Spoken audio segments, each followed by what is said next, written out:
Yes, dear student, today we are discuss the important interspecific interaction and the competition. It is very important for your examination point of view. First, I would like to discuss about the definition of this competition interaction. Now, in this type of the interaction, competition is a type of interspecific interaction in which both the species are suffer. This is the reason the sign is negative. Clear बात हो गई. Now, competition is more frequently in case of closely related species because they are competing for the same resource. Now, for example के लिए अगर देखा जाए तो NCERT में एग्जाम्पल दिया हुआ है कि in case of Salo river of South America there is a visiting flamingos and resident fishes. They are competing for the same food and the food was zooplanktons. Food क्या था? zooplanktons. तो आपने देखा कि जो विजिटिंग फ्लेमिंगोज हैं और जो रेजिडेंशियल फिश हैं सालो रिवर ऑफ साउथ अमेरिका की, उसमें कंपटीशन हो रहा है आपस में एक रिसोर्स के लिए, और वो रिसोर्स क्या है बच्चों? जूप्लैंक्टॉन्स. क्या है? जूप्लैंक्टॉन्स. यही नहीं स्टूडेंट, कभी कभी टोटली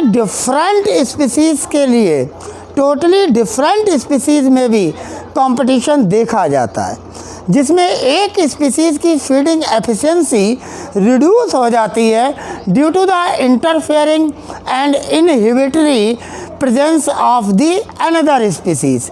क्लियर बात हुई? Due to the interfering and inhibitory presence of the another species.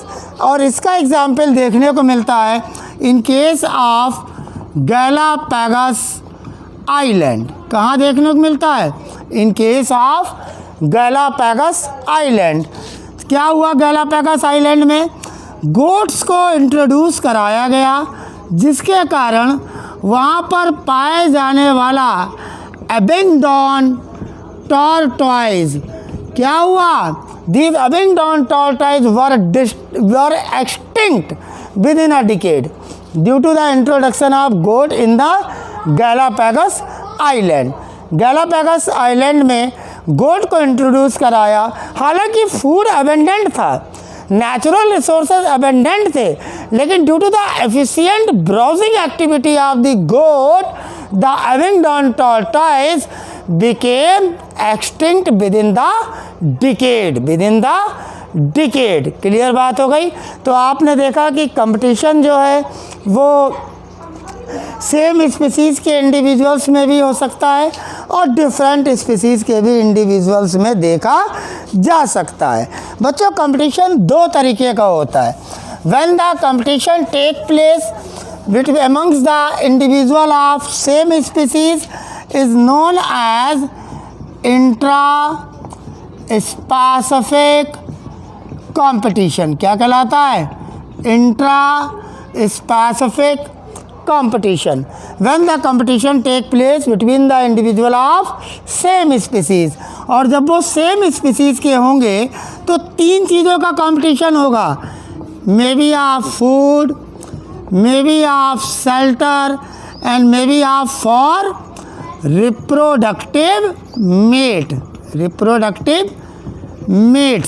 Reproductive mate के लिए, फूड के लिए, शेल्टर के लिए जो कंपटीशन होगा वो सेम स्पीसीज़ के इंडिविजुअल्स के बीच में होगा और वो क्या कहलाएगा? Intra specific competition.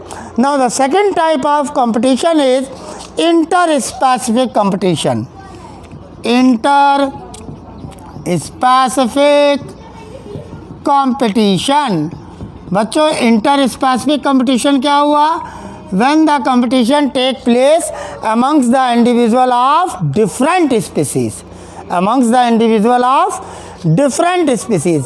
अगर डिफरेंट स्पीसीज के इंडिविजुअल्स के बीच में कंपटीशन हो रहा है, now this is known as inter specific competition.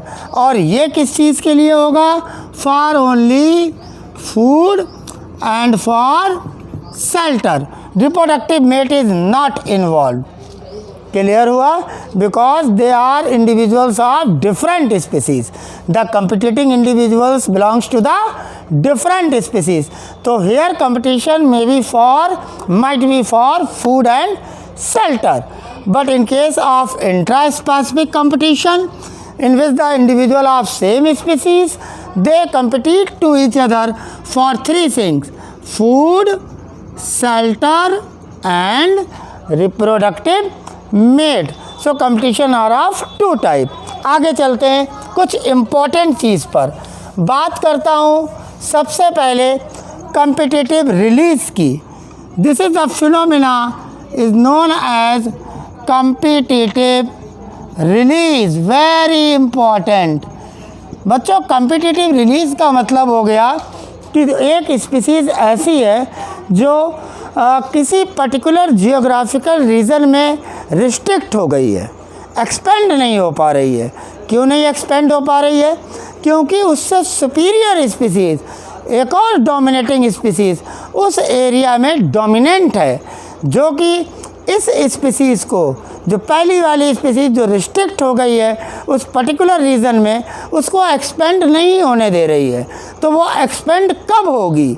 जब ड्रामेटिकली या एक्सपेरिमेंटली कम्पिटिटिव स्पीसीज़ को वहाँ से रिमूव कर लिया जाए, तो जो स्पीसीज़ रिस्ट्रिक्टेड हुई है किसी पर्टिकुलर जियोग्राफिकल रीजन में बच्चों, वो क्या होगी? वो एक्सपेंड कर देगी अपना distribution range, and this is known as competitive release. क्या कहलाता है? Competitive release. क्लियर? आगे चलते हैं, बात करते हैं एक इम्पॉर्टेंट पॉइंट की जो कंपटीशन में ही है, very important for your examination. Gause competitive exclusion principle. बच्चों गॉस कम्पिटिटिव एक्सक्लूजन प्रिंसिपल मैंने लिखा, इससे ज़रा ध्यान से देखिएगा. ये क्या कहता है?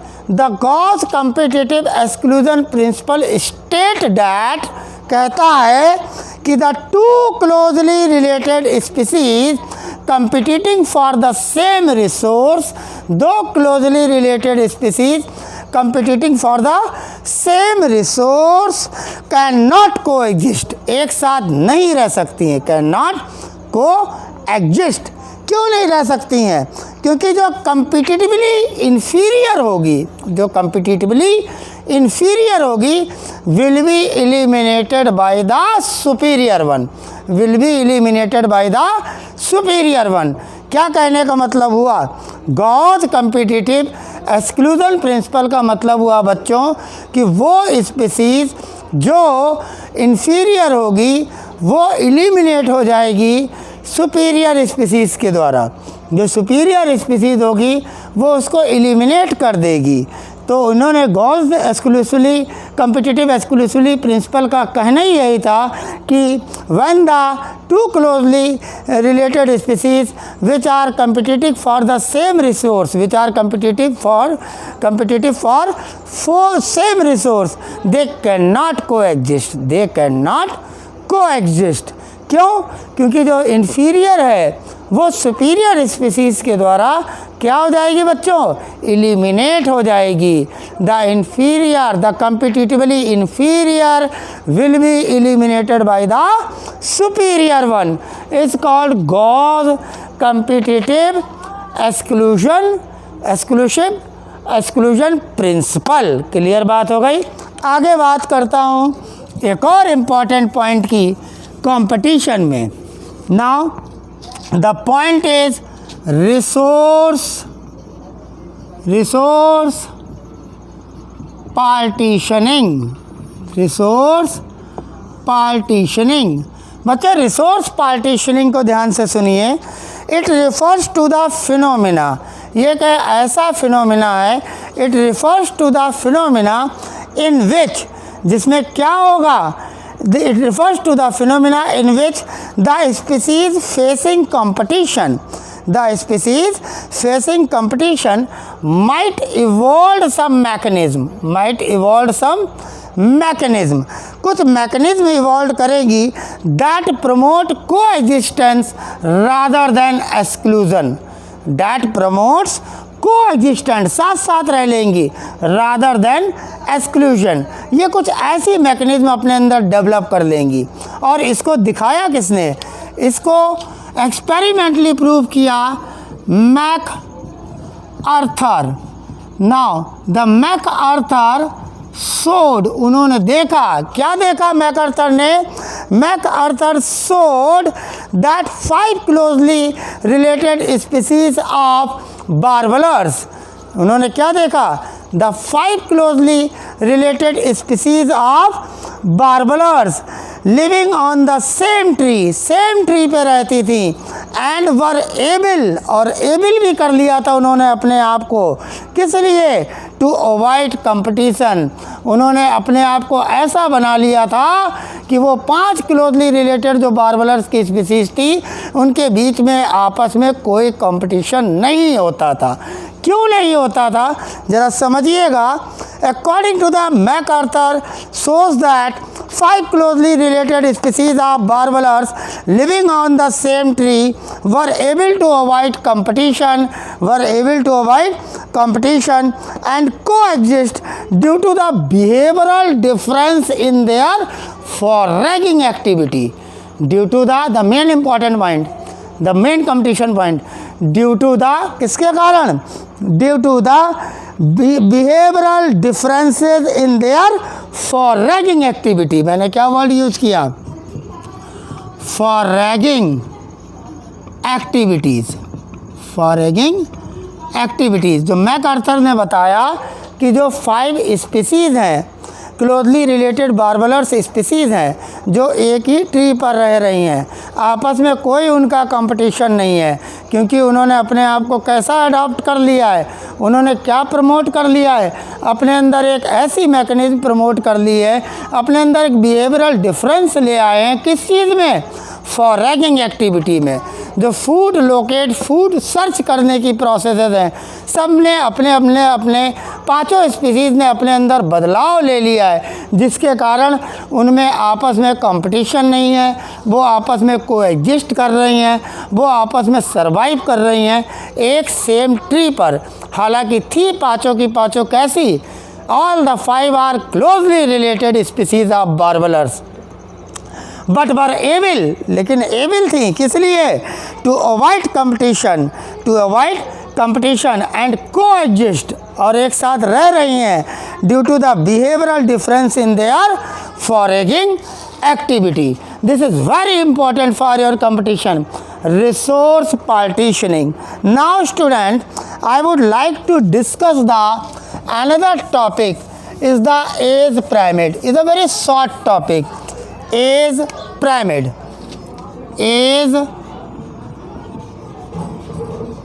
pyramid, क्या टॉपिक है, एज pyramid। बच्चों, there are 3 type of age pyramid, expanding, and number 2 stable, and number 3 is declining. The expanding type of age pyramid is triangular. The stable type age pyramid is well shaped, and the declining type pyramid is urn shaped, or you can say spindle shaped। बच्चों, as pyramid 3 तरीके के हैं, expanding जो triangular shape होगा, stable जो well shaped होगा, and third one is the declining, जो earn shaped होगा या आप कह सकते हैं स्पिंडल शेप्ड होगा। सबसे पहले तो आप इस तरीके से इसको पढ़िए कि अगर ट्रायंगुलर शेप्ड आ रहा है, what type of the age pyramid, answer is expanding. अगर बेल शेप्ड आ रहा है, what type of the age pyramid, stable pyramid. If earn और स्पिंडल शेप्ड आ रहा है, what type of the pyramid, the answer is declining. Clear हुआ। अब बात करते हैं एज पिरामिड की। What is age pyramid? The population at any time, which composed of individual of different age,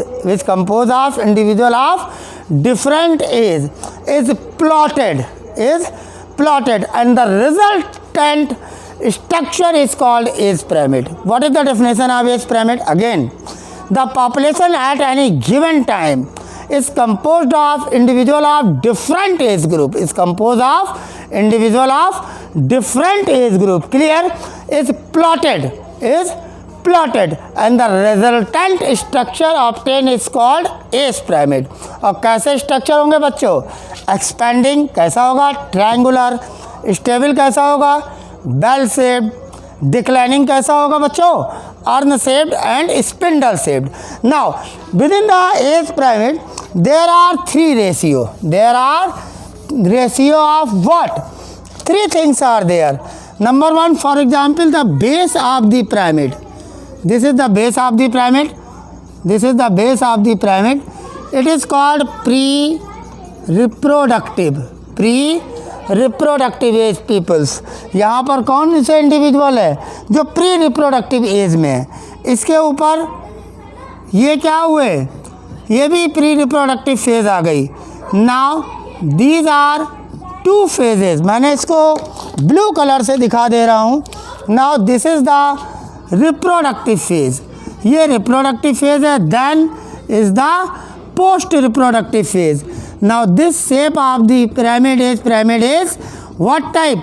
triangular, means that pre reproductive phase, these two are reproductive phase, and this is all about post reproductive phase. Clear बात हो गई। तो तीन तरीके के ratio लिए जाते हैं इस पिरामिड में, pre reproductive, reproductive, post reproductive. आपने देखा प्री रिप्रोडक्टिव फेज में number of individuals are more in number, आपको 20 से दिख रहा है।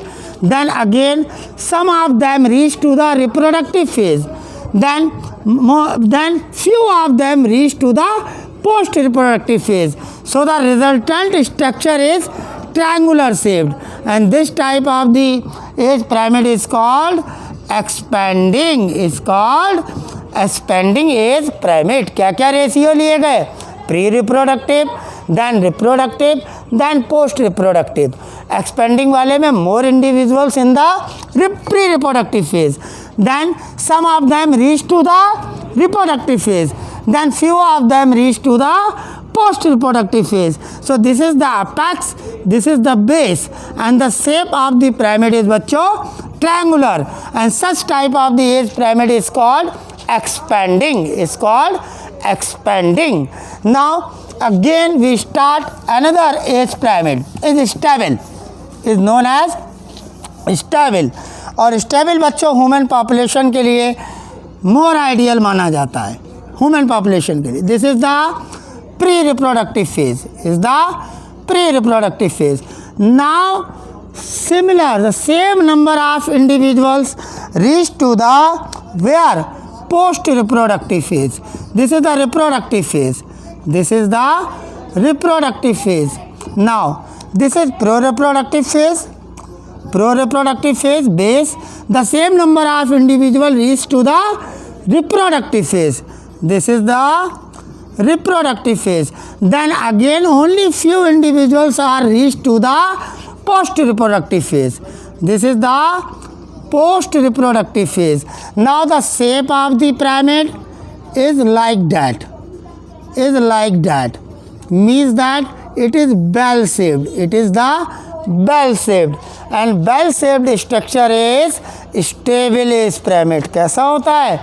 स्टेबल एज पिरामिड होता है। आपने देखा कि जो प्री रिप्रोडक्टिव इंडिविजुअल्स के नंबर थे वो रिप्रोडक्टिव फेज भी अटेंड कर लिए। उसके बाद पोस्ट, और फिर तो पोस्ट तो कम होना ही है, लेकिन शेप कैसा आ गया एज पिरामिड का? Bell shaped. कैसा आ गया? Bell shaped. और मैंने बताया था अभी आपको शुरुआत में ही कि बेल शेप्ड क्या होता है बच्चों? स्टेबल। कैसा होता है? स्टेबल एज पिरामिड होता है। क्लियर बात हुई? ठीक इसी तरीके से बात करते हैं तीसरे एज पिरामिड की, which is known as declining, which is known as declining. Now in case of declining, suppose that this is the pre-reproductive phase. Now then this and this is all about the post-reproductive phase. आपने देखा individuals के number जो हैं pre reproductive phase decline होती चली जा रही है, पोस्ट रिप्रोडक्टिव फेज भी डिक्लाइन होती चली जा रही है, जिसके कारण शेप कैसा हो रहा है एज पिरामिड का? Shape is urn shaped. कैसा हो रहा है बच्चों? आर्न शेप्ड हो रहा है। कैसा हो रहा है? या दूसरे शब्दों में स्पिंडल शेप्ड। कैसा हो रहा है? स्पिंडल शेप्ड हो रहा है।